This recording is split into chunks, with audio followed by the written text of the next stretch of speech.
Hello, this is Mimo with a guide for the Nomad's Requiem boss fight. In this guide, I will tell you the basic setup and strategy, followed by a full video of my successful fight, and finishing off with some important glitches to avoid. This is a very difficult fight, and it took me at least 20 tries to beat Nomad.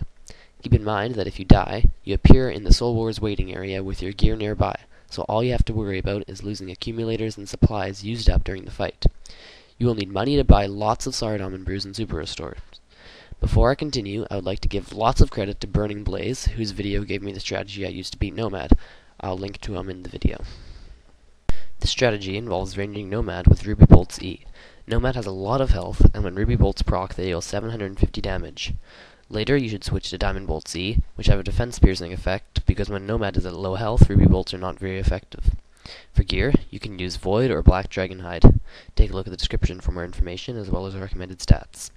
Bringing a Beast of Burden is a must. I used a Spirit Terror Bird, but a War Tortoise or better would be preferable. As for prayers, I strongly recommend using Ancient Curses. Sap Warrior, Sap Range, and Sap Mage all give it a stackable defense drain, negative 10%, increasing to 20% over time, so you should use these while in combat. This means that Nomad will constantly have a negative 30% or negative 60% defense drain. Pray Deflect Mage as well. I tried this prayer setup one time, and that was when I beat him. It is recommended to have 71 prayer for deflect melee if you are going to use curses, but I actually forgot to turn that on when I was supposed to, yet I managed to beat him. If you don't want to use curses, pray Eagle Eye and Mage Protect. At this point you're probably thinking how I didn't run out of prayer points. This is because you drink super restores so often that prayer points are not a factor in the fight. Alright, time for the actual fight. You can see my stats interface open at this point.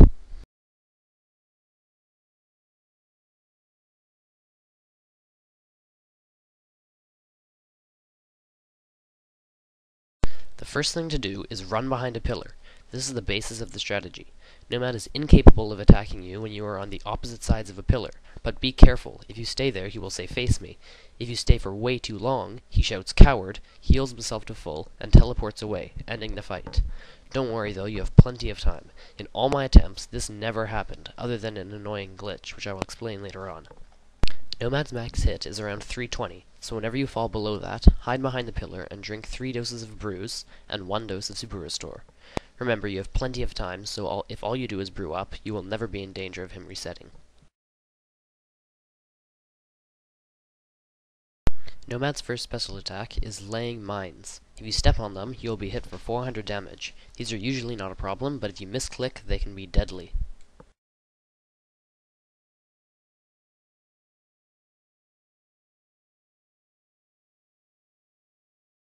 The next special attack is the dodgeable attack. He will teleport in front of his throne and start charging an attack. Move to the safe spot where you brew up if you want to, and the attack Nomad uses will hit the pillar. If it hits you, it deals 750 damage. This is not a problem either, just make sure you don't try to attack him after he teleports, or you will run into a mine.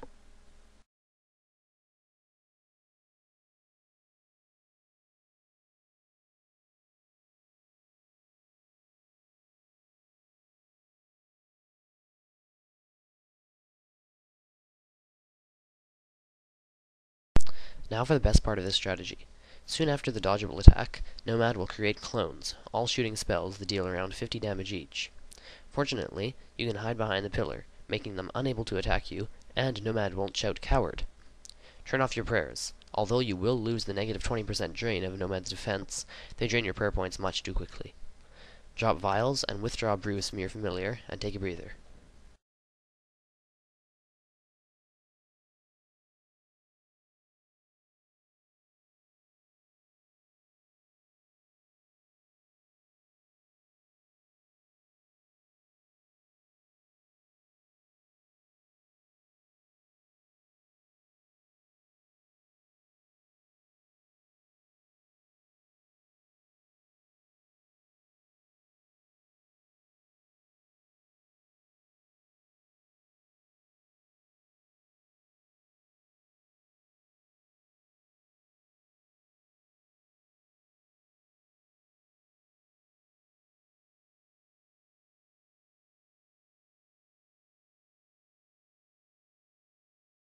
Soon after the clones, Nomad will teleport himself and you to in front of his throne, and you will be frozen. He will start charging up an attack. Brew up to above your maximum health, because he was about to use an attack that deals your maximum health minus 1 life point.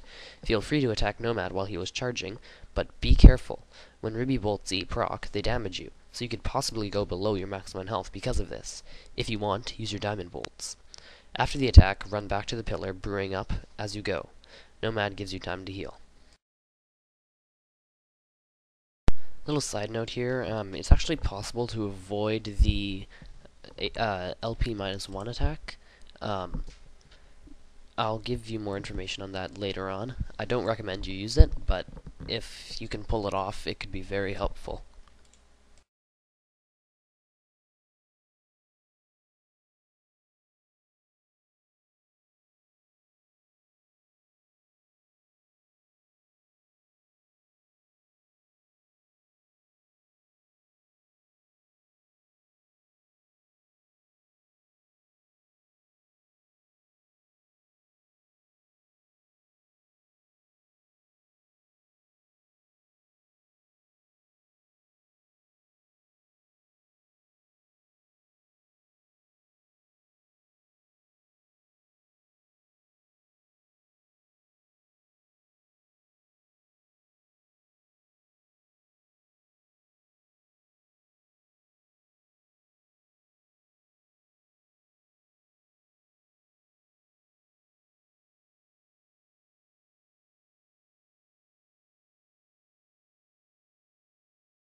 When Nomad reaches 1/4 LP, he will heal back up to 1/2 LP. This is unavoidable, but there is a very dangerous glitch that can occur. As you can see, he says "face me" while he is talking about healing, even though I am in his attacking range. This means that the time he takes to heal counts towards his reset timer, if you will. If you attack him and hide to heal right away, but that attack brought him below 1/4 LP, then when you return, the time you took to heal and the time he takes to heal will most likely trigger a reset. This is very frustrating. I will show clips of this at the end of the video.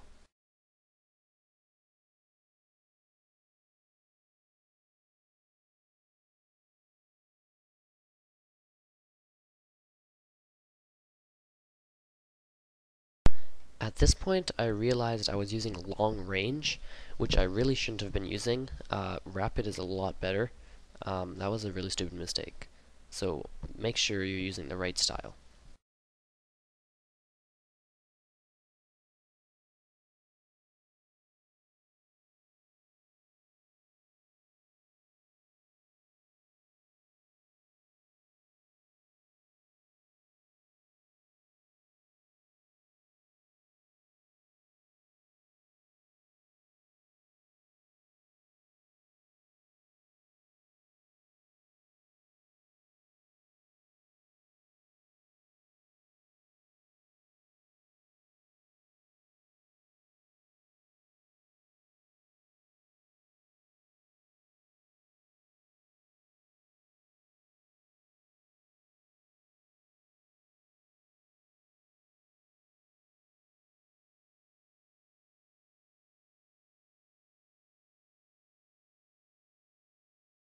Once Nomad reaches 1/4 LP again, he will go into Berserk mode. He will now use a melee attack that is extremely fast and powerful, but inaccurate. Switch to Diamond Bolts and put on Deflect or Protect melee. To prevent him from resetting, walk in front of him and let him attack you. Quickly run back. It is possible to have him attack you only once, but don't go too quickly. It is possible that he won't hit you at all, which could lead to him resetting. When you are out of his range, brew up or shoot him once or twice, depending on how quickly you can go. This is a lot easier than it looks.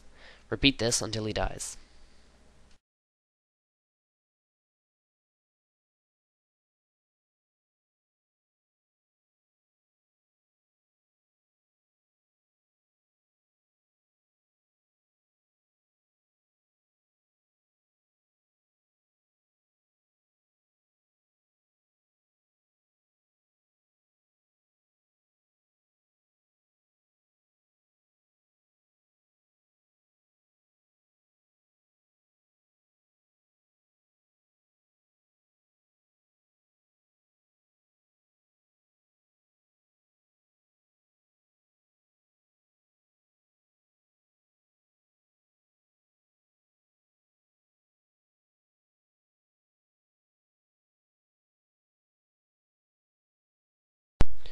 Okay, here I'll show you how to avoid the HP -1 attack.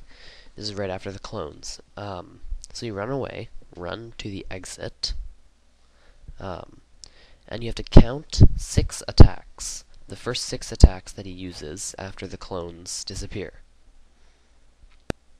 This is one way of doing it. Standing in this end, it seemed to work well. So here I am, and click on the exit during the 6th attack. He will teleport you to the center, and he will not use the HP -1 attack. But the downside to this is you are positioned around the pillars in a weird way, so you're not used to it, and the mines can really mess you up.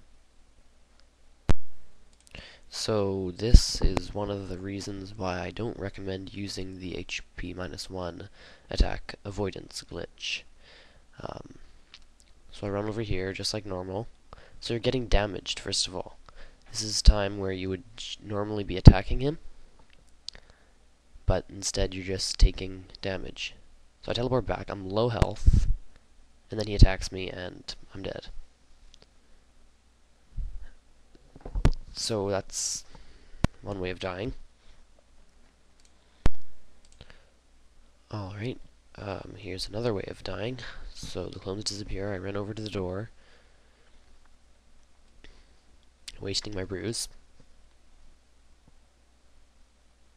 So you could argue that you end up using more brews doing this instead of just taking the HP -1 attack. So he attacks me and I die again.